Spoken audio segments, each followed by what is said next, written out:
There are places on Earth so small that they look almost irrelevant on a map. A narrow strip of water, a gap between two coastlines, a passageway ships cross every day. But close that passage even briefly, and the world feels it. Gas prices rise. Airlines panic over jet fuel. Factories worry about energy. Food prices can climb because fertilizer gets more expensive.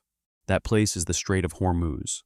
It sits between Iran to the north and Oman to the south, connecting the Persian Gulf to the Gulf of Oman and then the Arabian Sea. It is one of the most important maritime choke points on Earth.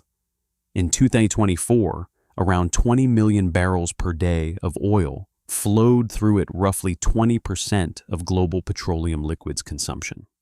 It also carried around 1/5 of global LNG trade. The Strait of Hormuz is not a country, it is not a canal, it is not an oil field, it is a narrow sea passage. To its west is the Persian Gulf, where some of the world's most important oil and gas exporters sit. Saudi Arabia, Iraq, Kuwait, Qatar, the UAE, and Iran. To its east is the open route toward the Arabian Sea and the Indian Ocean. That means tankers carrying Gulf oil and gas to Asia, Europe, and global markets must often pass through this narrow waterway. Think of it like a door. Inside the room, oil, gas, tankers, ports, refineries, and Gulf economies. Outside the room, the global market. Hormuz is the door. And unlike many doors, there are not many good alternatives. Saudi Arabia and the UAE have some pipelines that bypass the strait, but those routes cannot replace the full volume that normally moves through Hormuz. The U.S. Energy Information Administration estimates about 2.6 million barrels per day of available bypass capacity from Saudi and UAE pipelines, far below the roughly 20 million barrels per day that normally pass through the strait in 2024. So, if Hormuz is blocked, the problem is not inconvenience. It is shortage, delay, insurance panic, and price shock. The importance of Hormuz comes from three things. First, oil. The strait carries crude oil, condensate, and petroleum products from the Persian Gulf to global markets. In 2024, flows through Hormuz made up more than 1/4 of total global seaborne oil trade. Second, liquefied natural gas, or LNG. Qatar is one of the world's major LNG exporters, and its gas exports depend heavily on this route. The International Energy Agency says LNG passing through Hormuz in 2025 was just over 112 billion cubic meters, almost 20% of global LNG trade.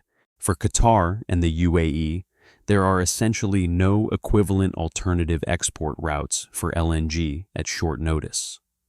Third, fertilizer and food. This is the part many people miss.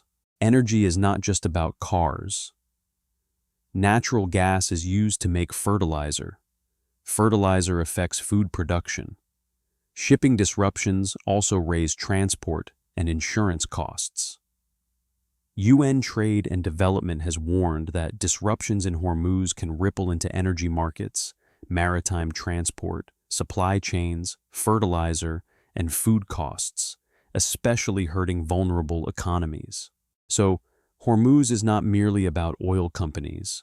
It is about electricity in South Asia, fertilizer in poorer countries, jet fuel in Europe, shipping costs everywhere, and the price regular people pay at the pump. Iran's geography gives it leverage. Iran sits along the northern side of the strait. Its islands, ports, missiles, drones, naval forces, and Revolutionary Guard units make it capable of threatening shipping even without fully controlling the waterway. Iran does not need to permanently close Hormuz to shake the world. It only needs to make shipping companies ask one terrifying question. Is it safe enough to send a tanker through? If the answer is no, ships pause. Insurers raise rates. Crew members hesitate. Markets react before barrels even stop moving. That is why the strait has been a recurring pressure point in U.S. Iran tensions for decades. During the Iran-Iraq War in the 1980s, tankers were attacked in what became known as the Tanker War. Later, in 2019, tanker seizures and attacks again raised fears of escalation.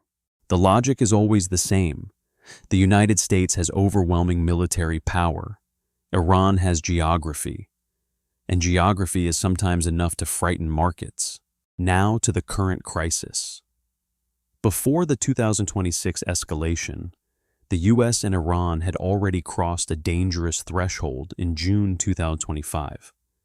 When U.S. aerial attacks hit Iranian nuclear sites at Fordow, Natanz, and Esfahan.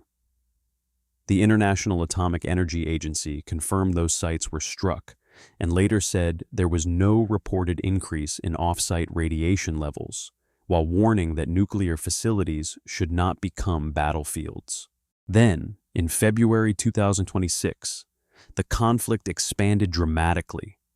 Reuters reported that U.S. and Israeli strikes hit sites across Iran, with the U.S. campaign named Operation Epic Fury. The U.S. described the operation as targeting imminent threats from Iran. Iran's response did not only target military sites, it turned toward the Strait of Hormuz. And that changed the conflict from a regional military confrontation into a global economic emergency. By spring 2026, the strait had become the center of the war's economic pressure. Reuters reported that the strait had been virtually shut since the conflict began, blocking roughly 20% of world oil supplies and triggering a global energy crisis. The U.S. then launched an effort called Project Freedom to escort stranded tankers and reopen commercial passage through the strait.